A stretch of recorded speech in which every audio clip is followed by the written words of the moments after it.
Bismillahirrahmanirrahim.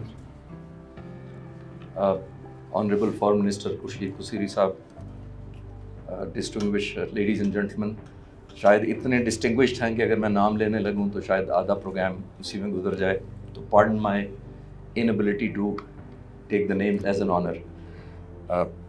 यहाँ पे मेरे लिए सबसे बड़ी एजाज़ की बात है कि इतनी ऑगस्ट फोरम CTN ने भी नहीं देखा, not because of me, because of all of you, because of the topic and the effort that CTN team has made.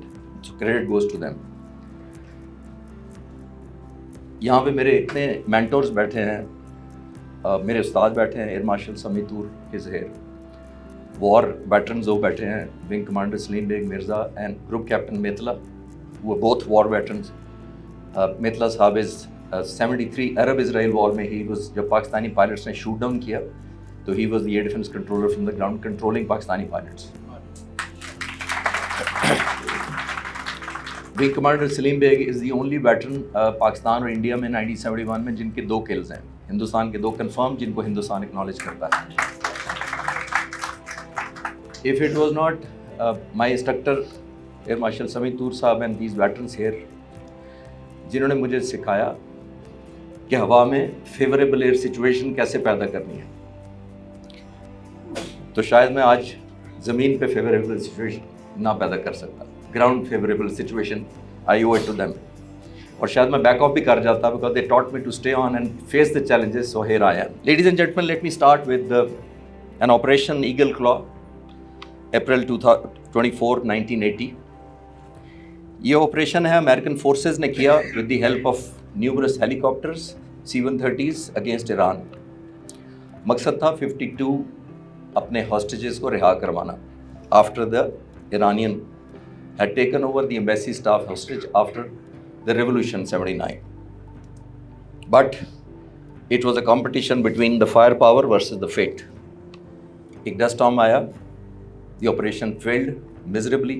The American lost the helicopter. C-130 collided with one of the helicopters. 8 crew died of US forces, and obviously that it turned out to be a failure. These were the hostages in 79 which had been taken up, and this was the fate of those helicopters and the operation which took on. Now, after this, we saw that for Iran, it was a defiance. And for United States, it was a strategic shock and embarrassment. And for the world, it was the beginning of the rivalry that would continue to affect the globe for the next 45 years. This was, ladies and gentlemen, Operation Eagle Claw. And this was the operation in which, after which, the same year, President Carter lost the second term. And it is said that it is because of this operation failure, the Americans felt humiliated and did not opt to choose him. That night in the Iranian desert was not just failed mission, it was an opening chapter of the long unfinished confrontation. What began with Operation Eagle Claw evolved into a shadow war, then into a proxy conflict, and today it stands on the direct confrontation involving United States, Iran, and Israel, and rest of the countries. And for Pakistan, today we will examine not just the conflict, but a transformation of the global order, and to ask, where does Pakistan stand when the beginning is behind us, but the end is still approaching? A country positioned at the crossroad of continents and conflicts. This unfolding chapter is not distant history, it's a strategic reality. My sequence would be, I'll talk about the historical context, then I'll talk about the Iranian geostrategic significance, how the war was fought, the war trophy, that I call it the Strait of Hormuz, the strategic indications, Russia, China, and influence without war, what they have, security and strategic fallout for Pakistan. In that, we'll talk about the geostrategic crossroad from geography to exposure, strategic risks that we have, speculative outcomes, and the oil supply factor. We'll also talk about Pakistani diaspora remittance, a hidden vulnerability. Pakistan-Turkey-Saudi defense agreement from reaction to preparedness. And we'll conclude then. Ladies and gentlemen, historically, Iran did not face this kind of operation, what the Operation Eagle Claw is mentioned. This is Mr. Mossadegh, who was the elected president in early 50s from Iran. And it is not for the people sitting in the front rows that I'm talking about. It is for the young and youth people whom I want to connect with the topic. So allow me, sir, all sirs, to connect these audience who are young. Probably they know less of the history. So I'll be able to better connect them with this gentleman and Iran and subsequently to the war. This was the Prime Minister of Iran who had been electorally selected, but he nationalized all oil resources and refineries. Obviously, this was against the Europe and the America, and the war against him started to unfold. In 1953, the riot started, he was removed, and there came the nationalization of these, the protest started, and there is a gentleman who was installed by the West. The story again begins. The strategic bargain was that Shah, deeply aligned with the West, reopened Iran's oil sector, which was closed by Prime Minister, not to one power, but to a consortium dominated by the American and Western companies. US firms gained significant stakes. British influence was restored. Iran became a pillar of Western energy security, and oil no longer was just a resource, it became an instrument of geopolitics. And then comes 1973 Arab-Israel war, in which the Arabs put a sanction on the export of oil. So, yet again, the oil became a weapon. The oil prices went up by 300%. And this was a crossroad for the Middle East to go this way or that way. But then the king came to their help, the help of the West. While the others used oil as a weapon, Iran under the Shah used it as a leverage. And that followed the revolution. Because people thought this is not us who are negotiating with West, and they diverted back to Ayatollah Khomeini. What began with a coup in 1953 transformed into a revolution in 1979, and today has unfolded as a confrontation that is reshaping the entire globe. But the history tells us the Iranians have never been forced through pressure, bullying, or a military aggression. So here is what I like to share. The 4 presidents from the history. Ronald Reagan, when he started to put pressure on Iran, Hezbollah was created. After that, Bill Clinton pressurized Iran, and Iran started the nuclear program. There comes George Bush. Now he is the president who called Iran as axis of evil. So there came the long-range ballistic and cruise missile race. And then what happens today, you already know. There's only one president in the middle, ladies and gentlemen, who did not pressurize militarily. President Obama. 1993 to 1995, JCPOA agreement, which was pressurized obviously by President Obama, but this question led to a JCPOA agreement, which was obviously unfolded. Interim agreement was signed in November 1993. 2013, and 2015, the actual agreement was signed. And this also began as a trust deficit between America and Iran again. Why? Because the agreement, which took 25 months from interim to the final, was thrown out of the window in 36 months by President Trump in 2018. And it was in spite of the fact that International Atomic Energy Commission had made several visits, had not found any serious violation by the Iranians. So they started the trust. So then let's move on to the Iranian geostrategic significance as a second part. Ladies and gentlemen, the nature of the wars in the Middle East, the war in the Middle East are never confined to geography.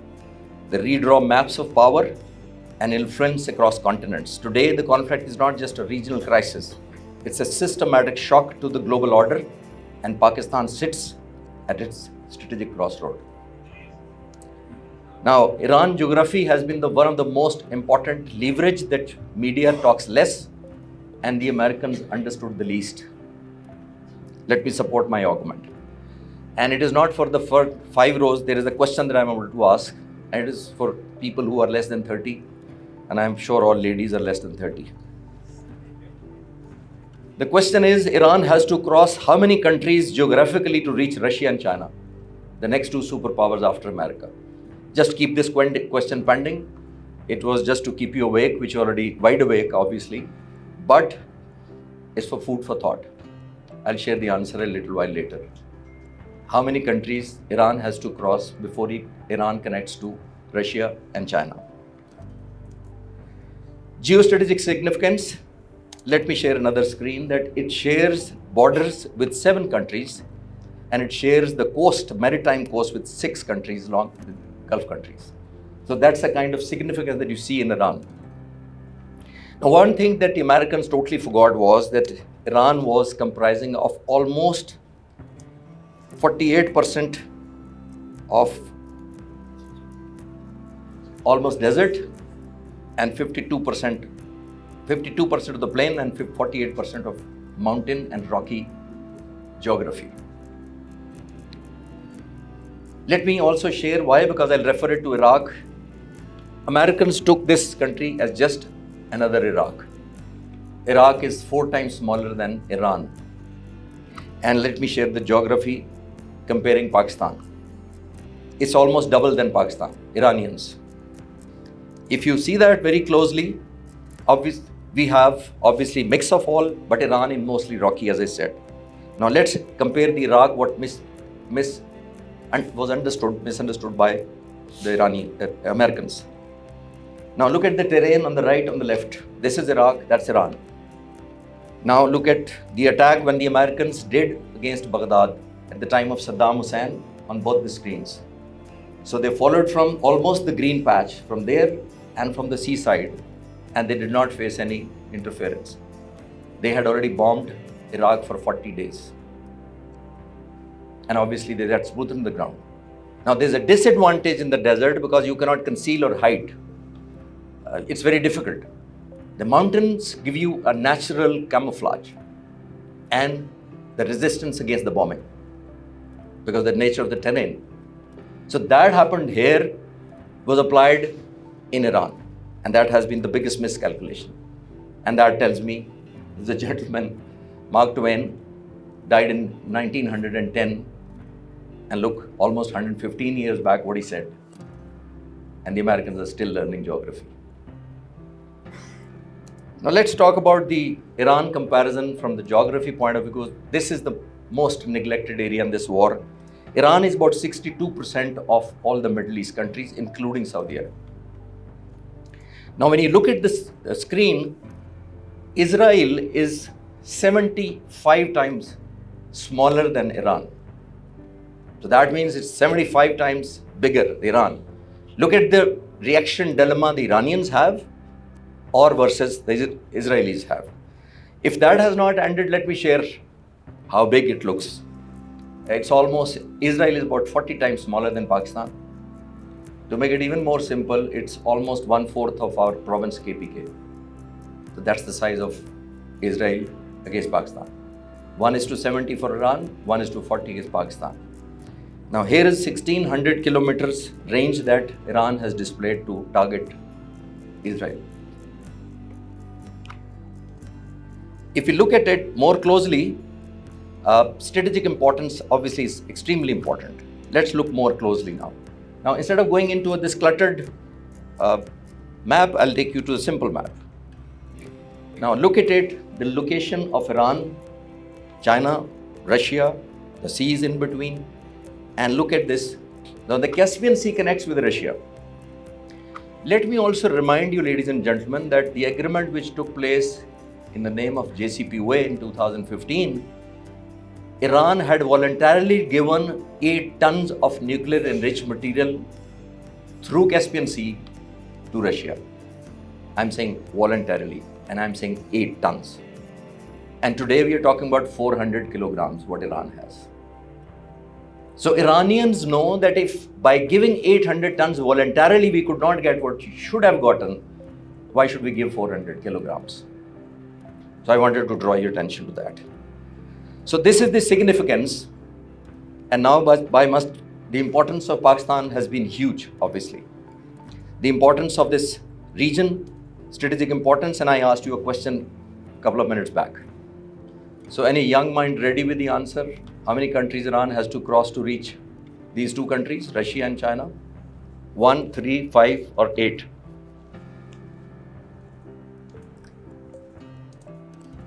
Only one country, Pakistan. One and only. So this is the strategic importance that we have, ladies and gentlemen.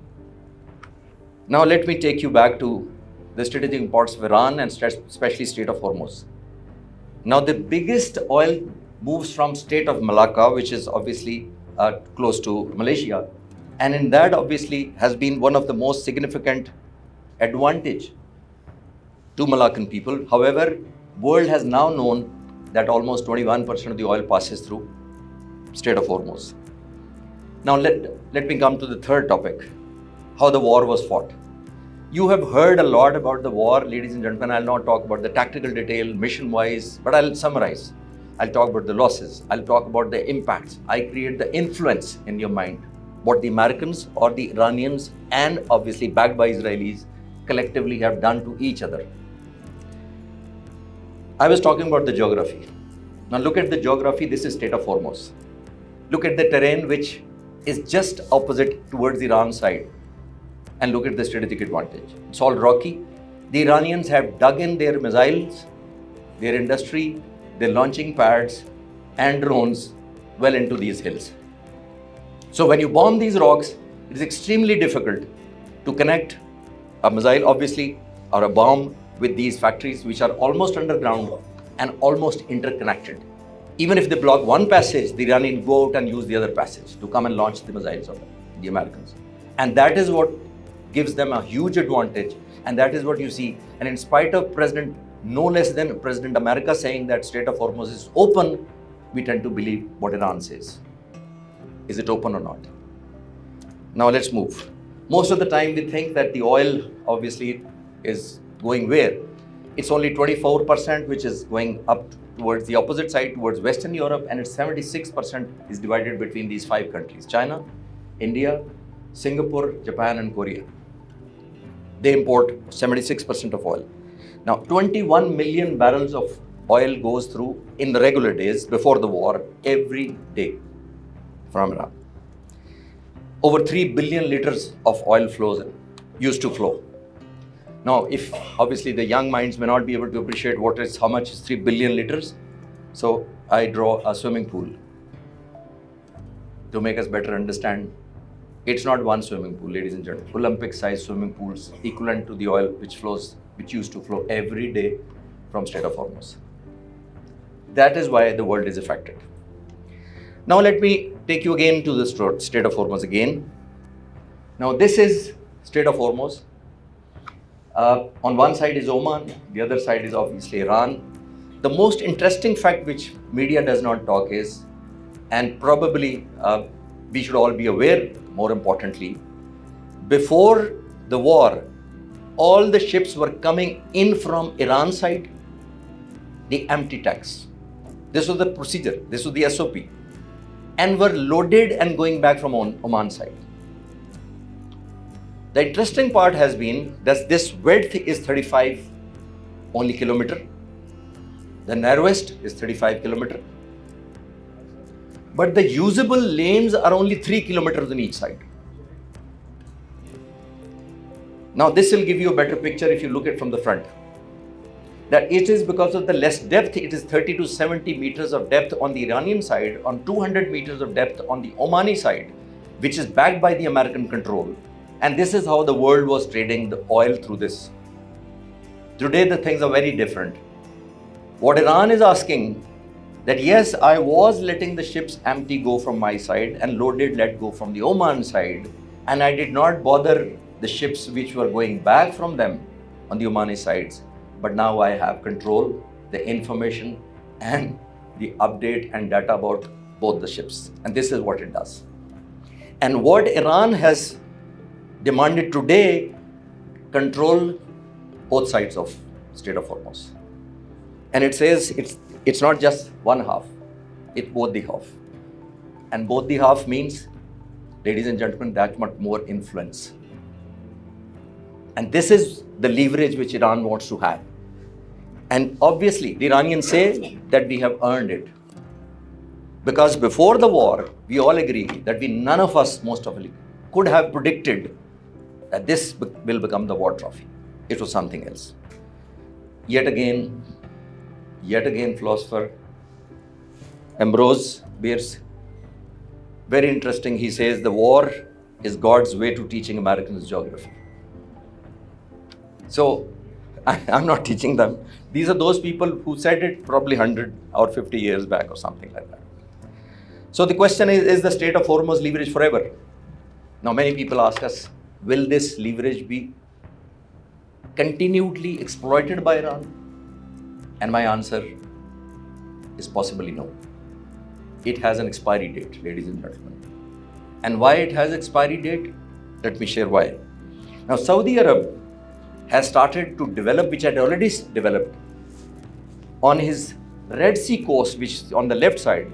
This is the Jambu port, which Saudi Arab had developed many years back and was only transporting or shipping only 2 million barrels per day through this. Now, since the war started, it has upgraded it to about 4.5 billion barrels per day, and now it aims to take it to 7 billion barrels per day. Million barrels.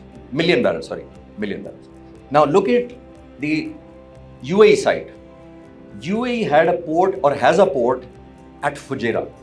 Now this is responsible for almost 1.5 million oil shipment, and you will geographically see it is little shorter than Strait of Hormuz. So it does not, Iranian cannot reach out to this. So the UAE has already started to do that. Now the things do not end it. It's only not for exporting countries. Now let me share the impact and response of the countries which are using the oil. India, Korea, Japan, and above all China. They have started to go for alternate sources of energy after the Strait of Hormuz. They were already mindful, not that Strait of Hormuz has taught them, but they have accelerated and expedited their campaigns to have an alternate source of energy. Now let's go to United States, Israel versus Iran war strategy. To my mind, they did not tell me, but I can analyze and I'll share with you what's the success story. Now, ladies and gentlemen, let's see the story. Against Iran, the American and Israel came with this strategy. Preemptive strike strategy to create shock and off factor, especially after Venezuela. And I call it, that was a delusional escalation. That if you, and it has a danger attached, ladies and gentlemen. What my teachers taught me, it has a danger built in. If you have a success at a low cost, without much human loss, you tend to get addicted to this success. You get euphoric, you become overconfident, and add the American military to that. So they became so overproud and arrogant of their military might that if we can go and capture president and his wife and pull them out in 6 hours and bring them to US soil, probably will take 4 days or so. And let me not forget here, ladies and gentlemen, Israel had told them that because we have done Venezuela, because in last year 12 days of war, June 2025, the Iranians did not close the Strait of Hormuz.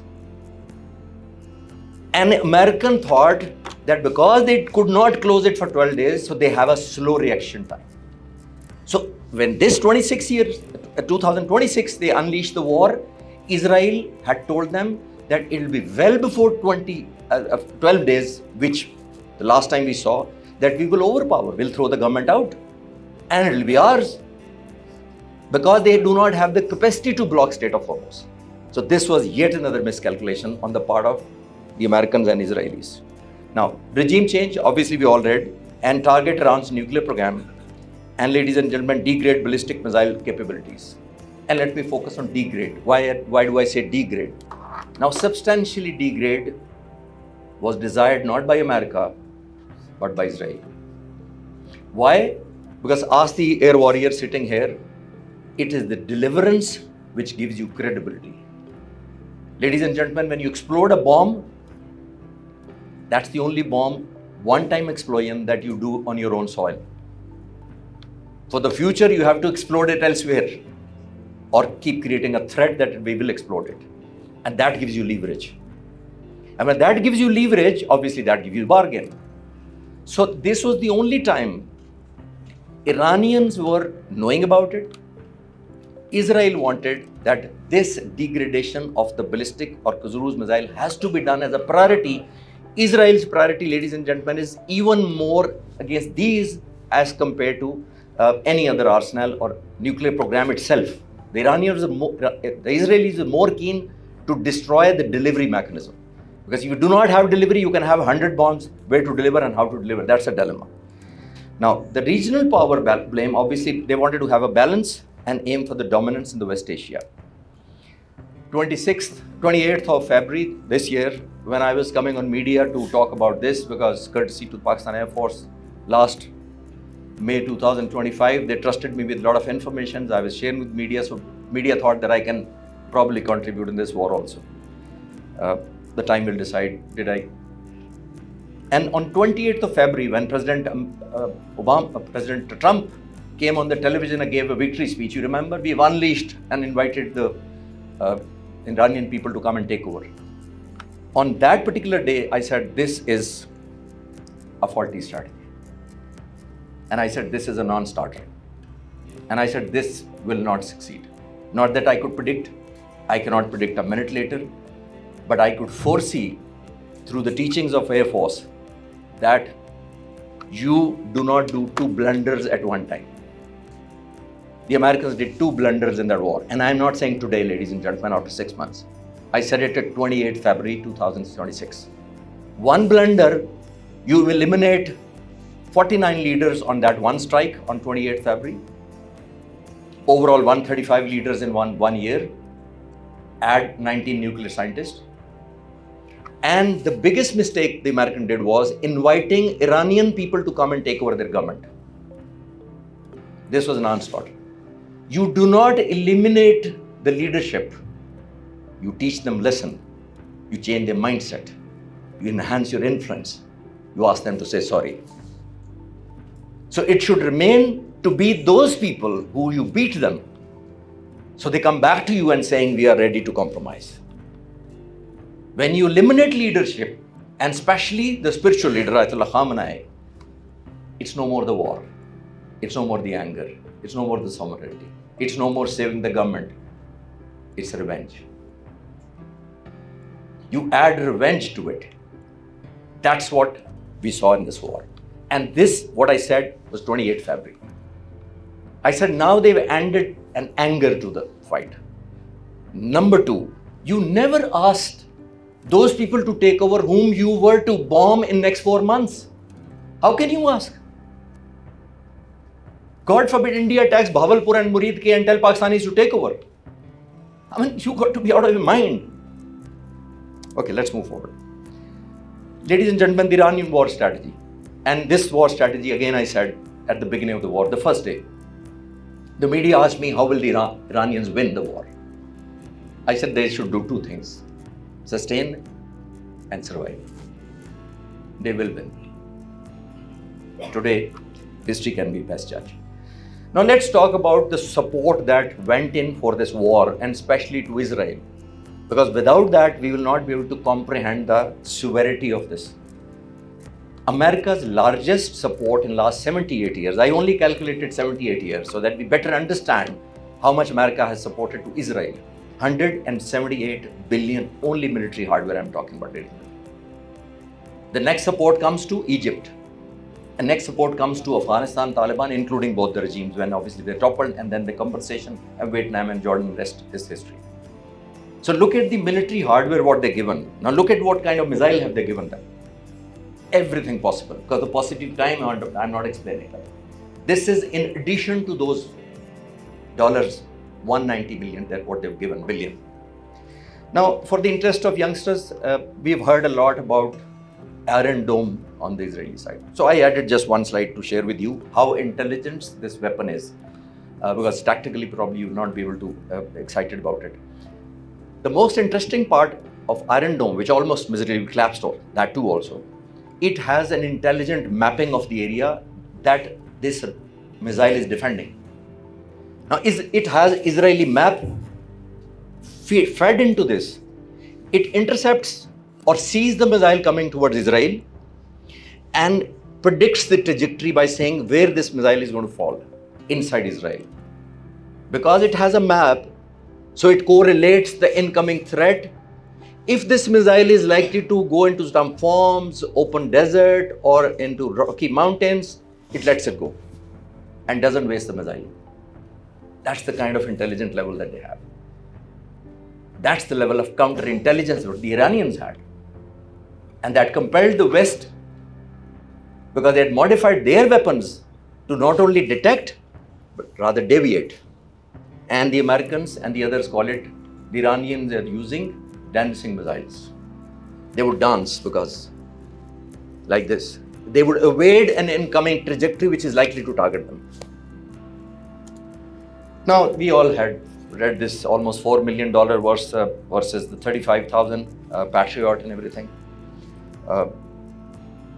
Need not to talk, but I thought I'll share the size with you. This is the Shahid drone, and this is a man standing. Can you imagine? It's almost as tall as a human being. And that's the wingspan that this drone has, so small.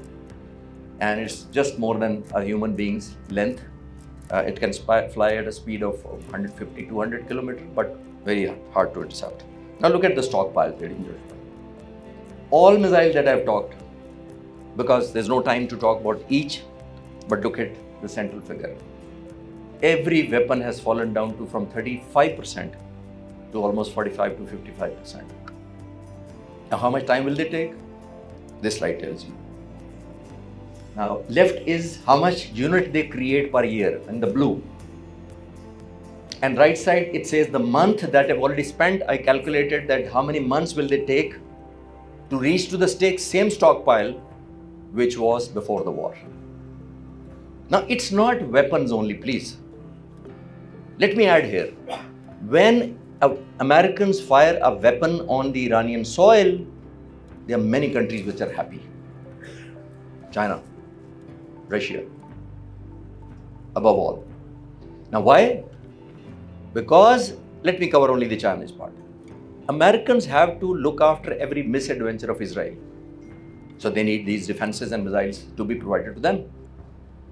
Then they have to obviously fund and support Ukraine in a war against Russia, the Americans, these weapons. These are the deterrents. Above all, these weapons which have been depleted were to create a huge level of deterrence against China on the subject of Taiwan. These weapons obviously, and this, by the way, this weakness or depletion of the weapons have been depleted through a war of choice. It was not a war of compulsion. The war of compulsion was for us last year. And it was a war of choice for India last year. Now, this was a war of choice for America and Israel, and it was a war of compulsion by Iranians. So I thought I'll share. Now, let me also share what is the targeting priority what the Iranians did. Just a summary, because probably there's no time. Where Iran stuck, you'll be surprised to know almost 50% of the tonnage drop on UAE. Saudi Arab 19, Israel 15, Kuwait 10, and Iraq 8%.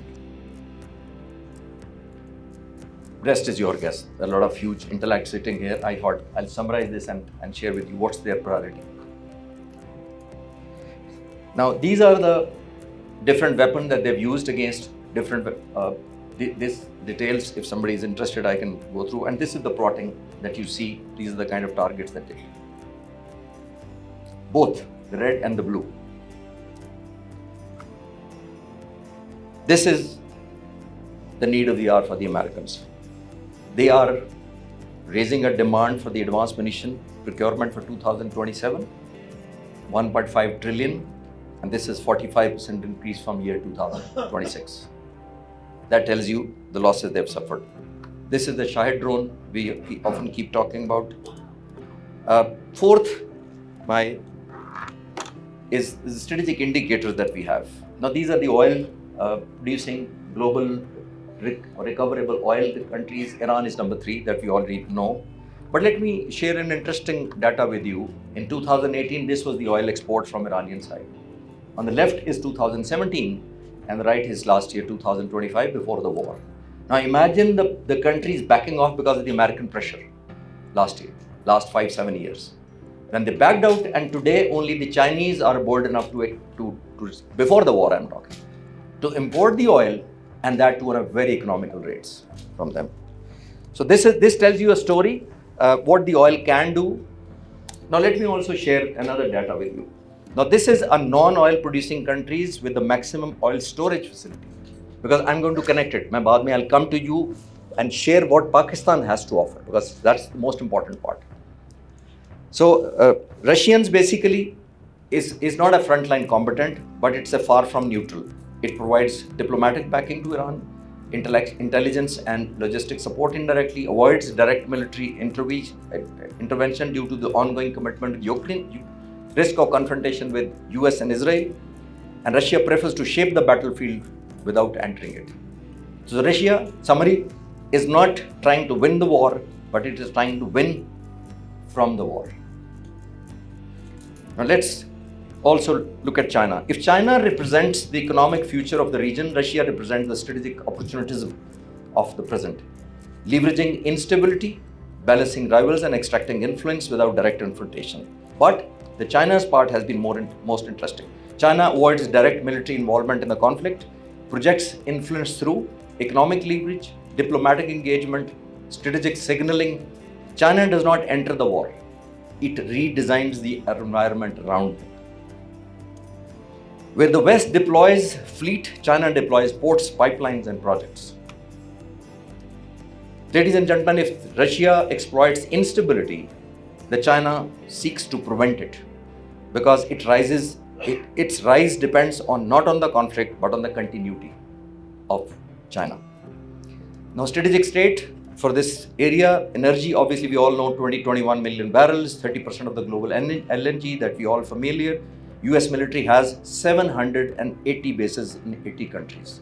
That should surprise you, because if I share what is the next country, 780 bases outside America, globally in 80 countries. And which country is number 2? Russia, only 0.5 bases. Which country is number 3? China, only Djibouti, 1 base.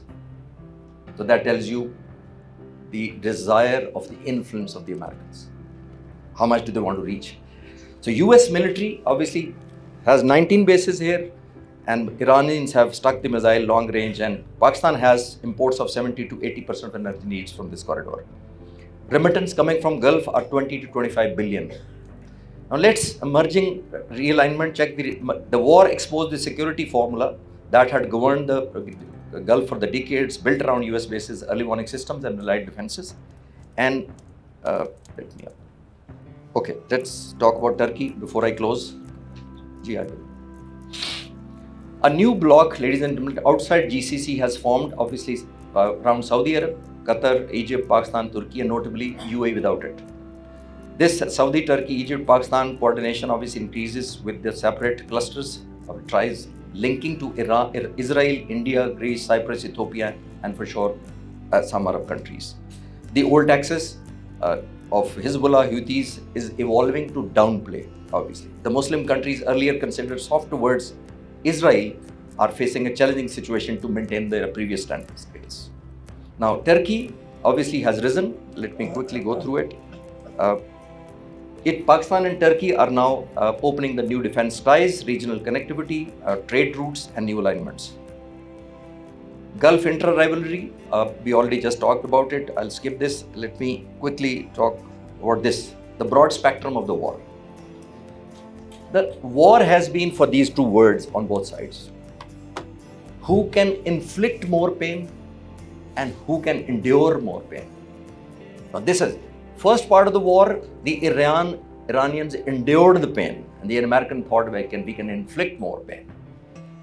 Through Strait of Hormuz coming in, Iranians were managed to make the war economic for themselves and most cost prohibitive for the Americans and Israelis. So now they can reverse the role by inflicting more damage and asking Americans to compare.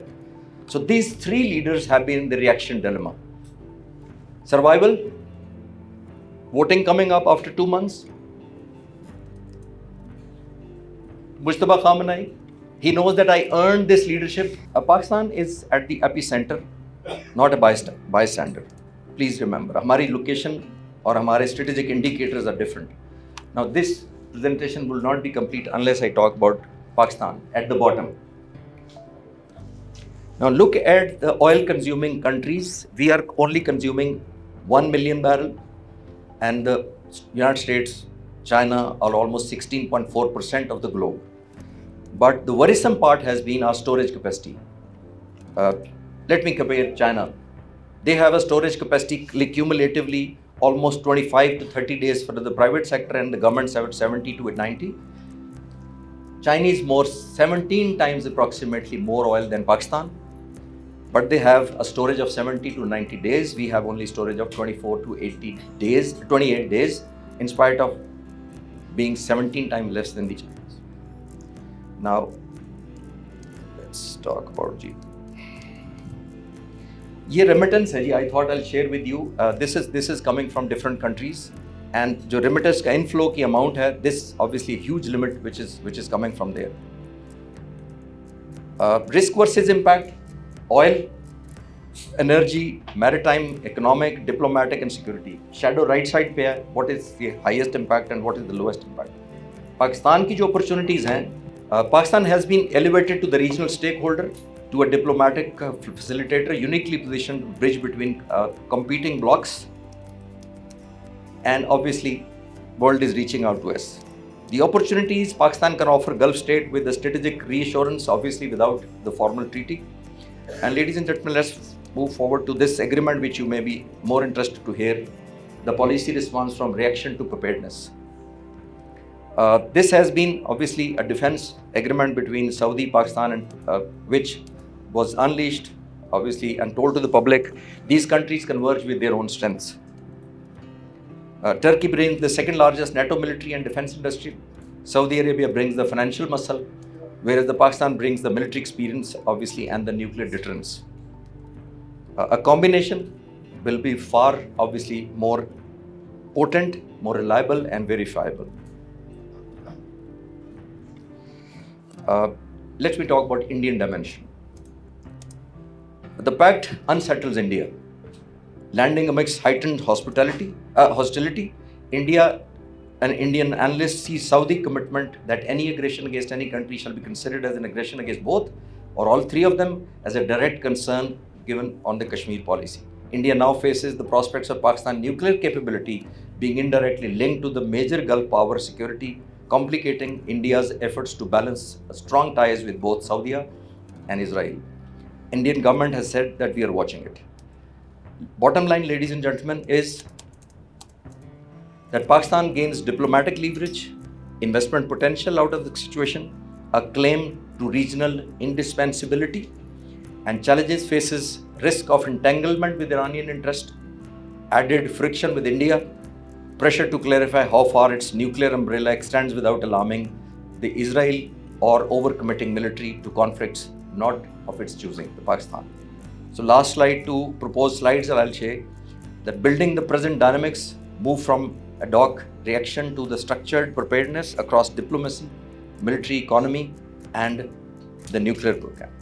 I wish to thank, ladies and gentlemen, with a note.